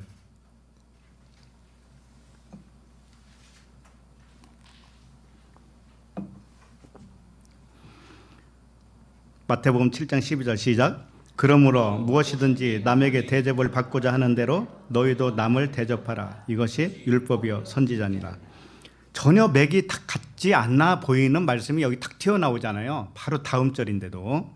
이게 뭐냐면 남에게 대접을 받으면 네가 먼저 대접해라 이거잖아요. 쉽게 말하면. 이게 무슨 말이냐면은 바로 윗절에서 하나님께 좋은 것을 구하면 좋은 것을 주신다는 말씀이었죠. 약속의 말씀이었죠. 그 말씀 다음에 나온 말씀이에요. 자, 그러면 하나님께 구해서 하나님이 좋은 걸 주셔서 받았어요. 그럼 나에게 좋은 게 있죠. 나에게 좋은 게 있잖아요. 그러면은 다른 사람에게도 그 좋은 것으로 나를 대하기를 원해요. 사람이라고 하는 것은. 내가 진리의 말씀으로 마음이 뜨거워졌어요. 근데 다른 사람도 그 뜨거운 나처럼 뜨거운 마음으로 나에게 대해주기를 바라는 거예요. 그렇죠? 근데 실질적으로는 그렇게 안 할 수도 있어요. 그러니까 그렇게 하기 위해서 다른 사람이 나에게 그 뜨거운 마음으로 진리의 마음으로 사랑의 마음으로 대해주기를 내가 바라죠. 바라기 때문에 네가 먼저 주라 이런 소리예요. 이게. 응? 네가 먼저 줘라. 네가 하나님께 받은 거 있지? 그러면 그걸 똑같이 다른 사람도 그 받은 것으로 나에게 대해주기를 원하잖아. 그러려면 네가 먼저 줘라 이거예요. 이게 그 말씀이라고요. 그래서 이 말씀이 조금 오역이 되어 있어요. 그 흠정역이라고 있죠. 흠정역. 번역 흠정역이라고 있는데 그 부분을 읽어드릴게요. 그러므로 무엇이든지 사람들이 너에게 해주기를 바라는 대로, 다른 사람들이 너에게 해주기를 바라는 대로 너희도 그들에게 그와 같이 행하라. 이것이 율법이요 선지자다. 이렇게 되어 있어요. 자, 율법과 선지자에게 증거를 받는 게 뭐라고 그랬습니까? 하나님의 의죠. 자, 그러면 우리가 생활 속에서 하나님의 의를 발견하려면 첫 번째는 하나님께 구해야 되죠. 두 번째는 다른 사람에게 주어야 돼요. 내가 받은 것을 다른 은혜를 흘려보내야 돼요. 자, 그러면 그 사람도 나에게 그 은혜를 받은 대로 대할 수가 있어요. 그 말이라고요. 그래서 이것은 이 세상 일을 이게 악이라고 그래요. 악을 하늘의 아버지께 진리를 알게 해달라고 구하면 반드시 좋은 것으로 주셔요. 성령으로 주시고 진리로 주시고 하나님의 의로 주셔요. 그러면 나에게 좋은 것이 있죠? 그 좋은 것을 다른 사람에게 좋은 것으로 대접받고 싶잖아요. 다른 사람에게. 그러니까 네가 먼저 좋은 것을 주라, 나누어 주라, 이런 뜻이란 말이에요. 자, 이것은 그러니까 남에게 좋은 것을 주면 좋은 것을 받는다, 이런 말씀이잖아요. 쉽게 말하면. 예? 진리를 전해주면 진리를 받는다, 이런 말씀이잖아요. 우리는 그렇게 서로 그런 관계입니다. 우리는 서로 그런 관계예요. 자, 이 원리는 영적으로만 국한해서 생각할 건 없어요. 이게 영적이든 물리적이든 물질 세계든 이것은 다 같은 적용이 되어지는 거란 말이에요. 그래서 물질도 주면 물질을 받게 되어 있어요. 진리를 주면 진리를 받게 되어 있어요. 왜? 하나님이 이럴 때는 하나님이 시퍼렇게 살아있다는 생각 안 하지. 또 내가 주면 손해본다는 생각만 하지. 하나님이 계시기 때문에 그런 거예요. 하나님이 계시기 때문에. 자, 그러면은 22절로 넘어갑니다. 22절.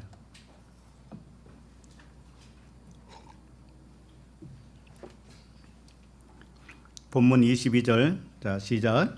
곧 예수 그리스도를 믿음으로 말미암아 모든 믿는 자에게 미치는 하나님의 의인이 차별이 없느니라. 네. 곧 예수 그리스도를 믿음으로 말미암아 이렇게 되어 있어요. 자, 예수 그리스도께서 언제 오신 분이에요? 약 2000년 전이죠. 예수 그리스도는 2000년 전에 오신 그 예수, 사람 예수를 한정지어서 생각하면 안 돼요. 왜 그럴까요?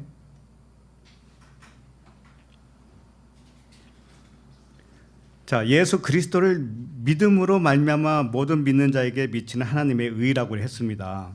이렇게 하니까는 예수 그리스도, 그 2000년 전에 오신 예수 그리스도를 믿으면 내 안에서 하나님의 의가 온다라는 것인가? 그거죠? 근데 그게 아니라는 거예요. 왜냐하면은 예수는 말씀이 육신이 된 육체죠, 육체. 예? 그러면은 말씀이 나를 육체로 창조했는데 나는 그럼 뭐예요? 나도 예수잖아요. 이름만 다를 뿐이지. 말씀이 육신이 됐잖아요, 나도. 여러분도 똑같잖아요. 말씀이 육신이 됐잖아요. 그죠? 그러니까 예외 없이 전부 다 우리는 예수와 같은 존재란 말이에요. 육신으로는. 그런데 우리 각자가 그리스도의 영이 거하면 어떻게 될까요? 우리 각자에게 영이 거하면, 그리스도의 영이 거하면, 육체는 예수라고 치고 영이 그리스도로 오셨으니까 내가 누구라고 부를 수가 있어요? 예수 그리스도와 한 영이다라고 하는 거예요. 한 영. 그래서 주와 합한 자는 한 영이다 그러는 거예요. 그러니까 내가 그리스도라고 말하기가 좀 곤란하거든. 그리스도와 한 영입니다라고 얘기하세요. 그게 그거니까. 자, 그래서 곧 예수 그리스도를 믿음으로 말미암아 이렇게 되어 있는데 이게 다 소유격으로 되어 있어요. 이게 무슨 뜻이냐면은 예수 그리스도를 믿는 게 아니고 예수 그리스도의 믿음이에요. 그러니까 믿음과 그리스도는 동격이에요. 그리스도의 이름이 믿음이에요, 또. 그러니까 믿음이나 그리스도나 똑같아요. 쉽게 말하면. 그러니까 그리스도를 따로 떼놓고 그걸 믿으니까 내가 구원받는다 이런 식이 아니고 그리스도가 내 안에 오셨으니까 그 믿음 자체로 구원받은 것이지. 이렇게. 그래서 예수 안에 있는 그리스도의 믿음이에요. 그리스도의 믿음, 그 믿음으로 그리스도와 믿음이 하나가 된 것이죠. 하나. 진리에 대한 믿음이 있는 것은 그리스도로 있는 거예요.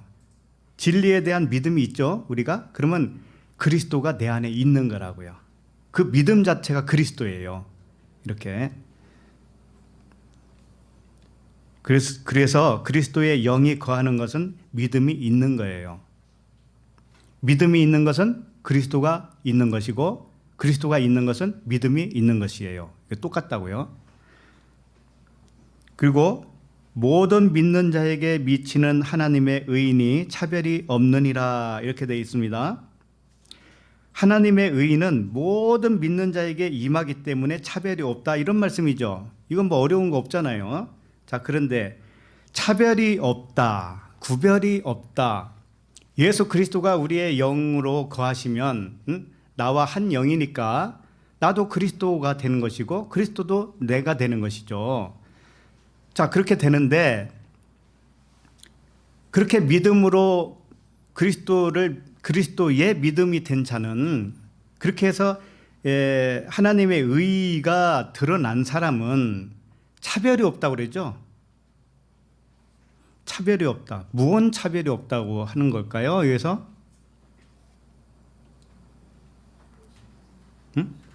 차별이 없다. 구분이 없다 이런 말씀이에요. 구분이 없다.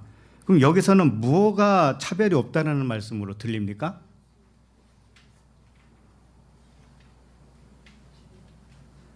하나님의 의가 나에게서 드러났어요. 그리스도의 믿음이 들어왔어요. 그리스도와 내가 하나예요. 자, 그렇게 되면 차별을 안 둔다는 거죠. 차별을 안 둔다. 무슨 차별을 안 둘까요? 이 차별이 없다라는 뜻은 단순히 뭐 유대인이나 헬라인이나 차별이 없다 이런 말씀도 있어요. 그런 말씀도 있는데 오늘 말씀의 문맥에서는 그게 아니란 말이에요. 단순히 인종이나 어떤 지식의 척도나 또는 세상 직위 고하를 막론하고 차별하지 않겠다. 다 믿음으로만 된다. 이 말씀이겠느냐 이거예요. 그 말씀일까요?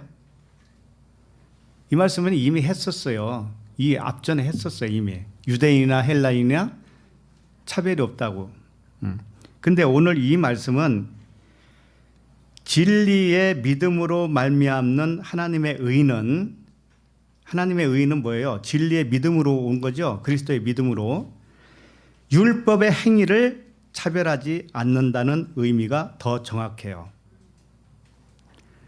오늘 말씀 맥락이 뭐예요? 율법의 행위잖아요. 율법의 행위. 율법의 행위와 하나님의 의를 이렇게 비교해서 설명하고 있잖아요. 그렇기 때문에 율법의 행위를 차별하지 않는다라는 뜻이에요.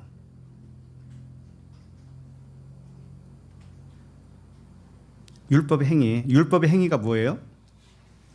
육체를 따라 판단하는 거잖아요. 육체를 따라 판단하는 것을 하나님은 아무도 판단하지 않는다고 그랬잖아요. 그러니까 차별이 없어요. 율법의 행위에 대해서 이러쿵저러쿵 하나님은 차별을 안 둔다고요. 그게 하나님의 의라고요. 이거 알아들었을까요? 똑같은 한글로 국산말로 했는데 알아들었을까요? 율법의 행위는 육체를 따라 판단하는 법의 기준이었습니다. 그런데 하나님의 의는 그것을 차별 두지 않아요. 구별하지 않아요. 그걸로 구별하지 않아요. 육체의 판단을 따라 하지 않아요. 그분은 진리의 판단이에요. 하나님의 의는 육체를 판단하지 않아요. 구분하지 않아요. 그러니까 심판이 있을까요? 없을까요? 없잖아요. 벌이 있을까요? 없을까요? 없잖아요. 벌이. 왜 근데 벌 받을 것처럼 벌벌벌 하느냐고요? 왜? 근데 벌 받을 것처럼 벌벌벌 하는 사람에게는 생각대로라고 그랬잖아요. 예? 그럼 무슨 일이 있으면 그걸 벌이라고 생각한다고요. 그럼 평강이 있어요? 없잖아요.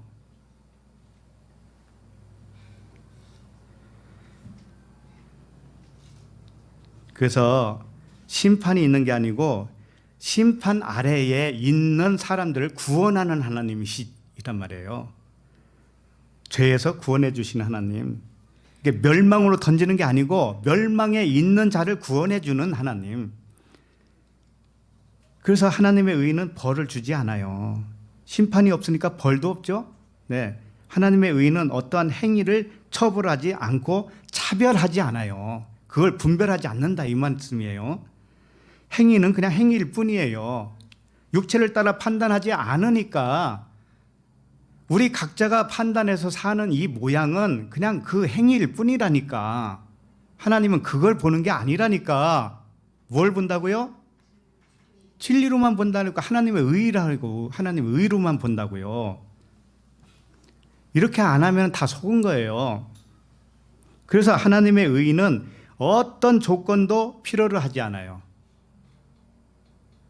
이거 받아들여지니까 지금? 하나님은 우리에게 어떤 조건을 필요로 하지 않아요. 왜 그럴까요? 하나님은 사랑이기 때문에 그래요. 하나님의 사랑은 조건이 있어야 됩니까? 예, 하나님의 사랑은 어떤 조건도 조건 자체를 모르시는 분이 몰라요. 그분은 몰라요. 죄의 모양도 모른다고 그랬잖아요. 하나님의 의는 하나님과 나와 너를 분리하지 않아요. 이게 하나님의 의예요. 분리하지 않아요.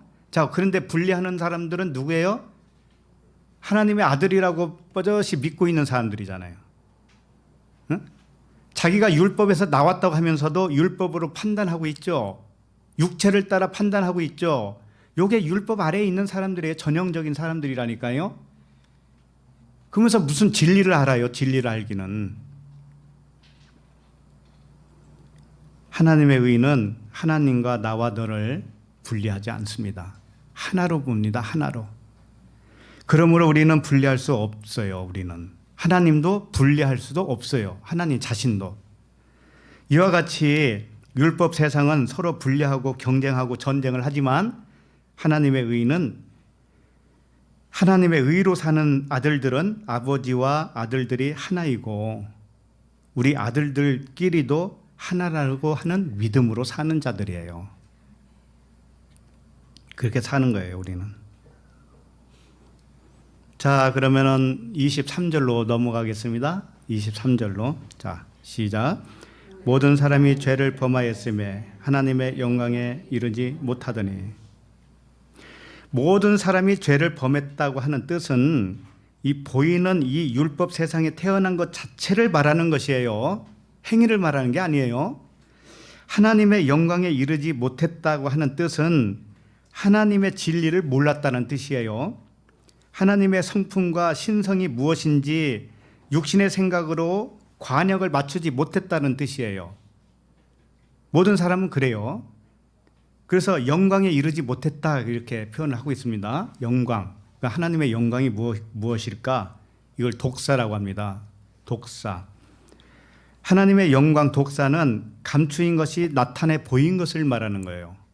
영광은 안 보였던 것이 보이는 걸 말하는 겁니다. 자, 요한복음 1장 14절 읽어드릴게요. 말씀이 육신이 되어 우리 가운데 거하심에 우리가 그의 영광을 보니 아버지의 독생자의 영광이요 은혜와 진리가 충만하더라. 육신이 돼서 오신 그 육신 말씀 예수님을 보니까 처음에는 몰랐어요. 그런데 자세히 보니까는 그 말씀 속에 무엇가 보였냐면은 은혜와 진리가 충만하다는 것을 봤어요. 이게 하나님의 영광이라는 뜻이에요. 하나님의 영광은 육신 안에 감추어진 은혜와 진리였다. 이런 거예요. 근데 사람들이 율법 아래 갇혀 있고 심판 아래 있는 사람들은 그 하나님의 영광을 볼 줄 모른다라는 거예요. 어떤 사람들이지 간에 그렇다는 거예요. 처음에는 그렇다라는 거예요. 이게 그래서 심판 아래에 있는 모습이라는 뜻이에요. 그렇지만 거기에 그냥 머물게 놔주지는 않잖아요. 하나님이. 거기서 꺼내주시는 것이죠. 그래서 모든 사람이 죄를 범하였음에 하나님의 영광에 이르지 못하더니 이것은 사람의 죄와 하나님의 영광을 대비해서 말씀하시는 거예요. 하나님의 영광은 은혜와 진리인데 사람의 죄는 영광의 진리를 몰라요. 은혜와 진리를 몰라요. 자, 이 상태. 사람의 죄가 무엇인지 깨닫게 되면 하나님의 영광을 본 것이 되는 거예요. 그래서 사람의 죄가 뭐냐? 본래 죄가 있었을까요? 없었을까요? 사람이 생각하는 기준에 의해서 죄가 있을까요? 없을까요? 사람이 생각하는 거, 육체를 따라 판단하는 그 죄 있죠? 죄가 실제로는 있었던 거예요? 없었던 거예요? 없었잖아요. 그건 사람으로부터 온 생각이었잖아요. 그러죠? 예, 세상으로부터 온 육신의 생각일 뿐이었단 말이에요. 아, 이건 죄고 이건 죄가 아니고 이것을 누가 만들었느냐? 사람이 만들었다니까요. 세상으로부터 온 것이지 하나님으로부터 온 게 아니라고 그랬습니다. 육신의 생각은. 지금 그걸 말하는 거예요. 죄는 사람 스스로 만들어 놓은 함정이었어요. 함정. 그러면 하나님이 말씀하는 죄는 뭐예요? 죄는 죄라 하면, 죄에 대하여라 하면 너희가 나를 믿지 아니하며, 요걸 딱 끝났잖아요. 진리 되시는 그리스도를 믿지 못하는 게 죄라는 것이지, 하나님은 한 번도 행위를 가지고 얘기한 적이 없어요.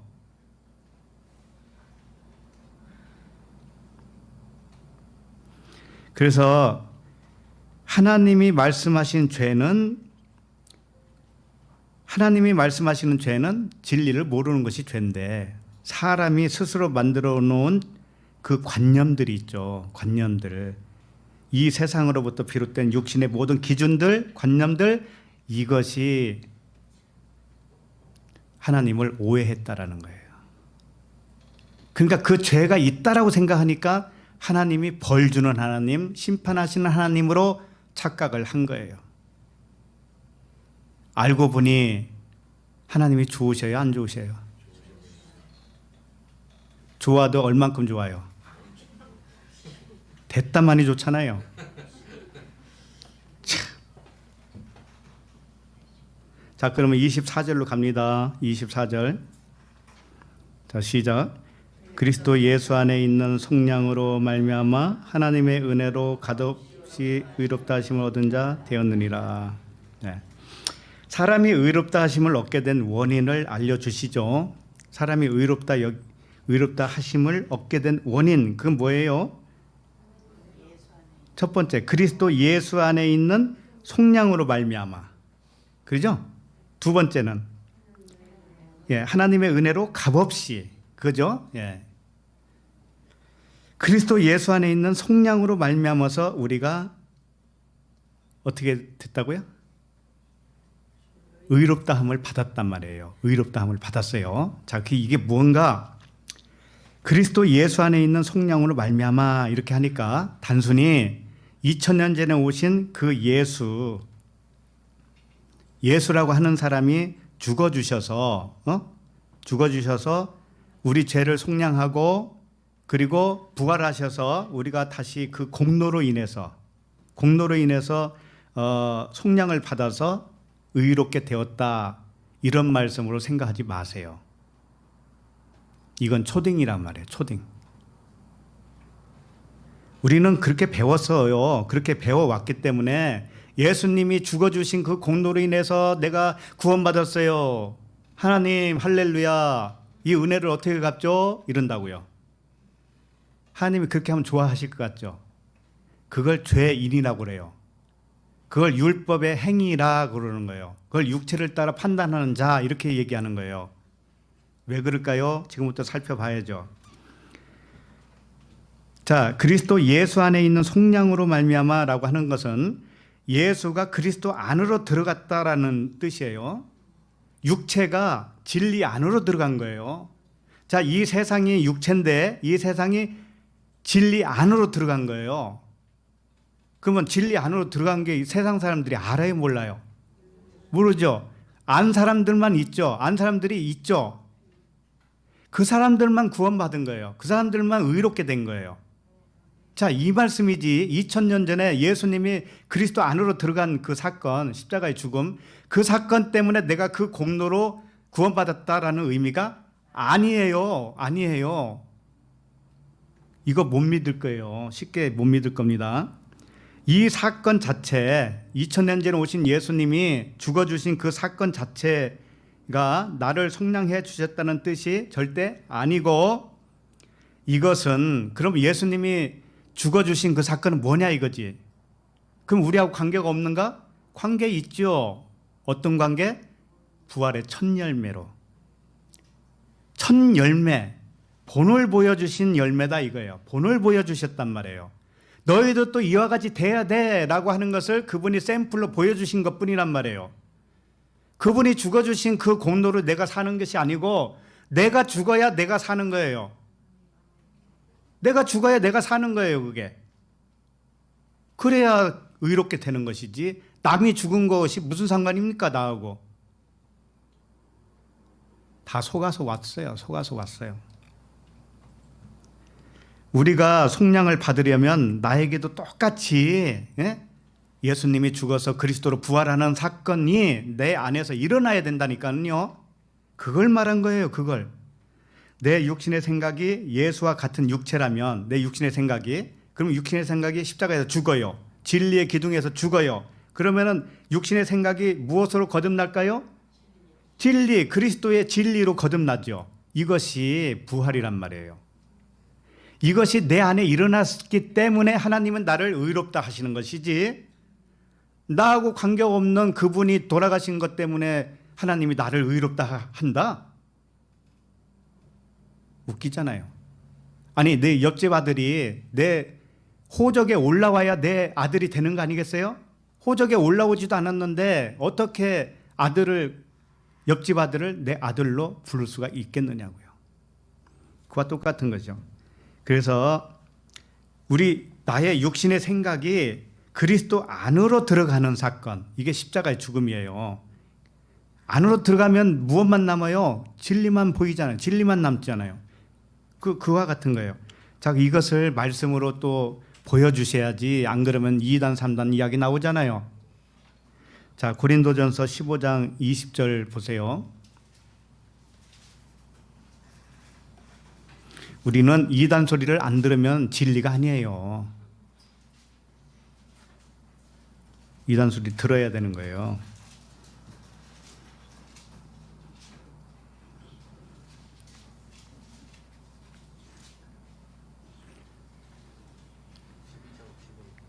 고린도전서 15장 20절 시작.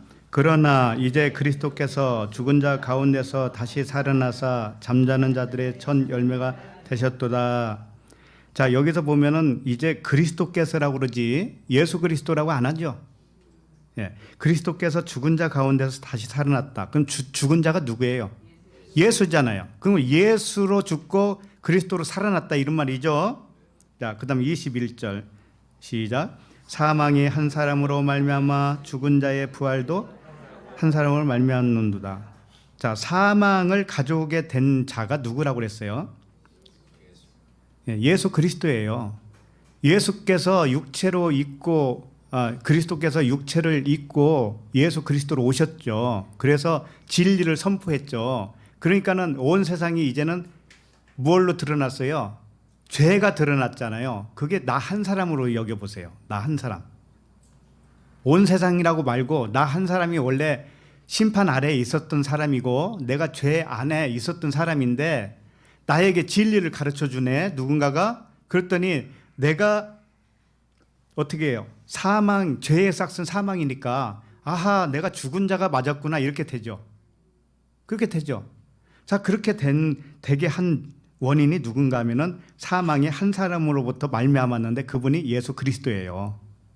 알았죠? 예, 예수 그리스도예요. 그런데 죽은 자의 부활도 한 사람으로 말미암는도다. 내가 죄의 삭스로 죽었어요. 그럼 내가 죽었죠? 근데 죽은 자도 부활을 한단 말이에요. 부활을 할 때 또 한 사람으로 말미암아 부활한다는 거예요. 한 사람이 누구예요? 그리스도잖아요. 그리스도. 다 그리스도를 의미하는 거예요. 그리스도. 자, 그런데 여기서 예수를 뺀 것은 뭐냐면은 내가 예수이기 때문에 그래. 내 자신들이. 우리 각자들이 다 예수란 말이에요.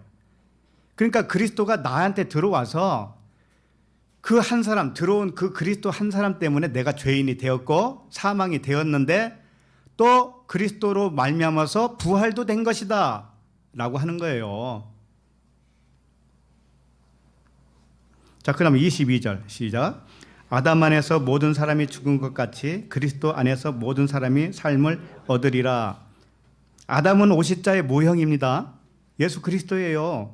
그러니까 첫째 아담 안에서 죽어요. 모든 사람이. 그것은 예수 그리스도가 나에게 진리로 오잖아요. 그러면 첫 번째 받은 말씀이 있죠. 표면적인 말씀, 이게 예수란 말이에요. 그 예수가 죽어요. 그 예수와 내 마음이 죽어요. 그리고 나서 그리스도 안에서 모든 사람이 삶을 얻어요 또. 그러니까 내 한 사람 안에서 일어난 일을 이렇게 표현한 것뿐이란 말이에요. 그러니까 예수께서 첫째 아담으로 죽은 것 같이 둘째 아담 그리스도 안에서 모든 사람이 삶을 얻는 거예요. 이 말씀을 하신 거예요.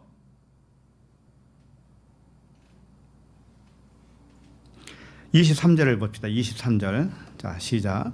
그러나 각각 자기 차례대로 되리니 먼저는 첫 열매인 그리스도요. 다음에는 그가 강림하실 때에 그리스도에게 속한 자요. 자, 차례대로 된다고 그러죠.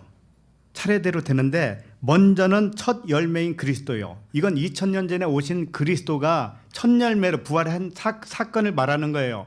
자, 그런데 그 사건 똑같이 그리스도가 우리에게 강림하신다라는 거예요. 우리에게 강림하시면 우리도 똑같은 그런 일이 벌어진다라는 거죠. 자, 근데 강림이라고 하니까는 저 어디서 막 이렇게 들어오는 것으로 상상을 하는데 그게 아닙니다. 강림이라고 하는 것은 이 파루시아라고 하는 단어인데, 파루시아는 뭐냐? 이 나타났다는 뜻이에요. 가까운 곳에서 이렇게 나타나 보인 거예요. 임재라고 그러죠. 임재했다 이런 뜻이에요. 그러니까 그리스도께서 강림한다고 하는 것은 언젠가 하나님이 이 세상을 멸망시키고 재림하시는 그리스도를 의미하는 게 아니에요. 내 안에서 그분이 오셔서 2000년 전에는 그분이 죽어주신 그 샘플을 보여주신 거예요. 이건 사랑을 확증한 사건이란 말이에요. 그 사건으로 부활하신 그리스도께서 내 안에 오실 때가 오는데 그것은 내 안에 이미 계셨던 그분이 이제 보여주는 것을 말하는 거예요. 나타나는 걸 말하는 거예요. 아셨죠? 예. 이렇게. 그러니까는 다 내 안에서 일어나는 사건이죠. 그러니까 내 안에서 일어나지 않으면은 속량이라는 거예요. 속량이 아니라는 거예요. 속량이 될 수가 없는 거예요. 내 안에서 일어나야 그게 속량이란 말이에요. 그것을 나를 하나님이 의롭다 여겨주시는 거예요.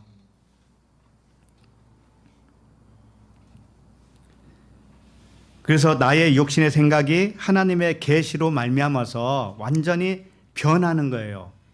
내 생각이 변해서 진리의 그리스도로 깨어나는 거예요. 그래서 그리스도와 한 영이 되는 거예요. 이렇게. 자, 24절을 다시 보시면 그리스도 예수 안에 있는 성령으로 말미암아 하나님의 은혜로 값없이 의롭다 하심을 얻은 자 되었다. 이제 하나님의 은혜로 값없이 이걸 살펴봐야 돼요. 하나님의 은혜로 값없이 이게 무슨 뜻일까요? 하나님의 은혜로 값없이 의롭다 하심을 얻었다. 이게 무슨 뜻일까요? 하나님이 공짜로 주셨다 이런 거죠. 네? 하나님이 공짜로 해주신 은혜다 이런 뜻이겠죠? 우리에게 어떤 행위의 대가를 받지 않으셨기 때문에 공짜라는 것이죠. 하나님이 무조건적인 사랑이기 때문에 공짜라는 거죠. 값이 없다라는 거죠. 이렇게 아는 것도 물론 틀리다고 말할 수는 없지만 정답이라고 할 수는 없어요. 왜일까요? 정답이 뭘까요 도대체? 은혜로 값없이 의롭다함을 얻은 것이 무슨 의미일까요? 은혜로. 자, 한번 잘 생각해 보세요. 값이 없다라고 하는 것이 잘 생각하면 조건부예요? 아니에요? 조건부가 되죠. 값이 있다 없다 자체가 조건부란 말이에요. 하나님은 조건이 없다고 그랬어요. 사랑은 조건이 없다고 그랬어요. 그러면 값이 없다라는 것을 조건으로 생각하면 되겠어요? 안 되겠어요? 안 되죠. 자, 다시 말해서 값을 안 받고 속량을 해주면 속량을 받은 자에게 하나님이 우리에게 값을 안 받고 속량을 해주면 우리는 어떻게 생각할까요? 속량을 받은 우리는 어떻게 생각할까요? 네? 감사하죠. 감사해서 어떻게 하려고 그래요? 뭔가 자꾸 갚으려고 그러죠. 그러죠? 이게 조건부가 되었기 때문에 그래요. 나도 모르는 사이에 하나님의 은혜로 값없이 주었다고 하는 이 속량, 이것을 우리도 모르는 사이에 조건부로 생각하는 거예요. 조건부. 아, 이 은혜를 어떻게 갚지? 그래가지고 어디 가가지고 평생 동안 자기 몸을 혹사시켜서 그러기도 하죠. 그러죠? 그러면서 어떻게 해요? 내가 하나님의 은혜를 조금이라도 갚았어. 이렇게 하죠. 그럼 조금 갚아가지고 되는 거예요? 갚으려면 다 갚든지. 자, 우리가 이걸 생각을 못하면 정말 율법 아래 있는 자라는 거 아셔야 돼요. 껍데기를 벗기는 거예요. 지금 말씀을 통해서. 1만 달란트 빚진 자 주인에게 탕감받은 자 알죠? 1만 달란트. 그게 우리들이에요. 그런데 그 1만 달란트를 빚졌는데 주인이 탕감해 줬습니다. 그러니까 이 사람이 좋아가지고 나가다가 100데나리온을 빚진 자를 만났어요. 자기에게 100데나리온을 빚진 자를 만나서 목을 잡고 너 내놔라. 안 내놓으면 너.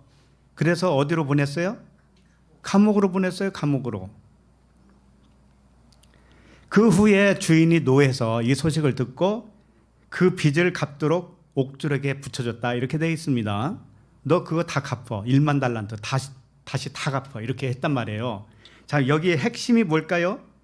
이 1만 달란트 탕감받은 자의 문제점이 뭘까요?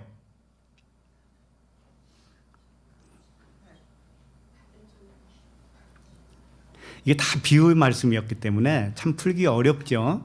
그러나 탕감받은 자는 빚으로 여긴 거예요. 1만 달란트 빚으로 여긴 거예요. 주인에게. 우리도 마찬가지예요. 하나님께 빚졌다고 생각하는 거예요. 자, 빚으로 여기면은 그 조건부가 돼요. 자, 그러면은 나에게 조금 빚진 사람을 만나니까 못 참아요. 조건부가 되었으니까 그 사람 마음속에는 내가 하나님과 관계 속에서 내가 빚졌는데 빚을 탕감 받았거든. 그러니까 감사하기는 하지. 그런데 너는 나에게 또 빚졌잖아. 나는 용서해 주지 않겠어. 그러니까 다 갚어. 이게 전부 다 이 빚으로 생각한 거예요.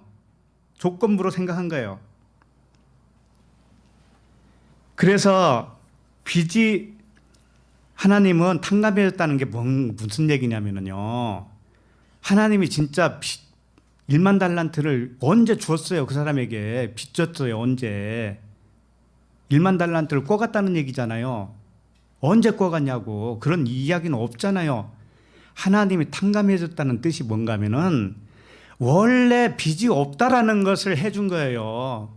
너는 빚이 있다라고 생각했지. 원래 빚이 없었던 거야. 하나님이 이렇게 해준 거라고. 그걸 알려준 거라고. 그럼 우리도 마찬가지죠. 원래 하나님과 관계 속에서 빚이 있어요, 없어요? 없어요, 없어. 하나님이 그걸 없다라고 여겨주니까, 그걸 알려주니까 이제 빚이 없어졌죠? 그런데 그 사람에게는 빚이 있었다라고 생각을 했기 때문에 자기에게 빚진 자에게도 받으려고 했던 거예요. 그러니까 하나님과 나 사이에 빚이 있었다고 생각하는 우리들이었습니다. 그렇게 생각하기 때문에 다른 사람과의 사이에도 빚이 존재한다라고 생각을 한 겁니다. 자, 이 말씀 듣는 또 여러분들께서 빌려준 돈을 또 안 받으려고 할지도 모르겠는데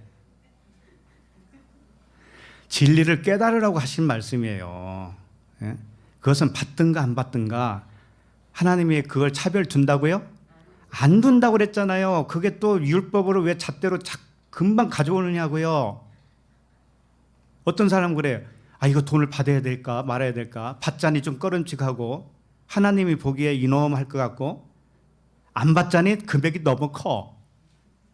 이런 말씀이겠습니까? 이렇게 적용하라고 하신 말씀이겠어요? 하나님은 받든지 안 받든지 율법의 행위는 차별이 없다라고 이미 선포했는데 왜 자꾸 육신으로 따라서 그걸 분별을 하려고 하느냐 이거예요. 꽂았으면 받아요. 안 받아도 될 것 같으면 받지 마시고, 불쌍하면 받지 마시고, 안 불쌍하면 받고, 그건 마음대로 하시라고요. 마음대로. 그건 하나님이 노타치. 하나님을 오해하지 말라고요. 하나님을 오해하지 말아요. 제발 좀. 자, 그러면은 이 빚이 존재하고 있다라고 생각하기 때문에 우리도 하나님께 빚을 갚으려고 그래요. 이게 어떤 사람이냐면은 빚을 갚는다고 노력하니까 얼마나 좋아 보입니까? 그죠? 고생하면서 때거리도 없는 그 선교제에 가서 고생하면서 그 빚을 갚는다고.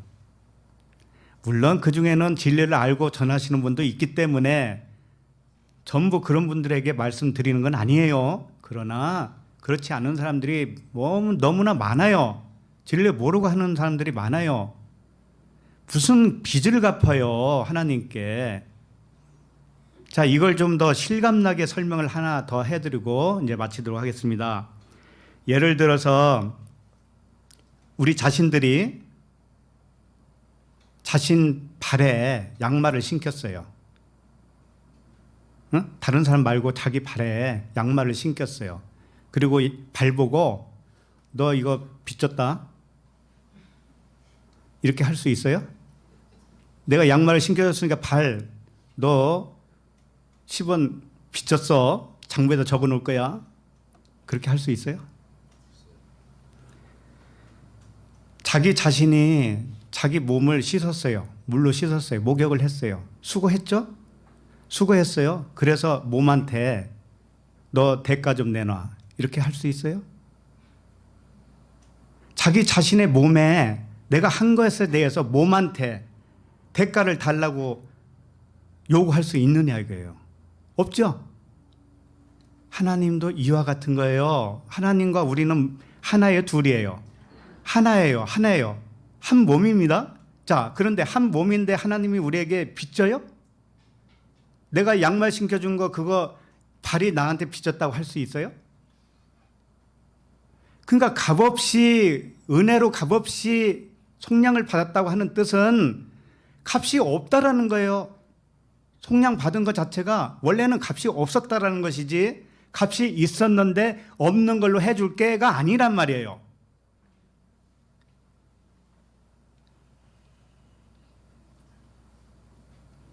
그래서 하나님은 우리와 하나라고 하는 거예요. 하나. 값이 존재한다라고 생각하는 한 하나님과 내가 하나예요? 둘이에요? 둘. 분리됐잖아요. 분리. 왜 그렇게 못 보냔 말이에요.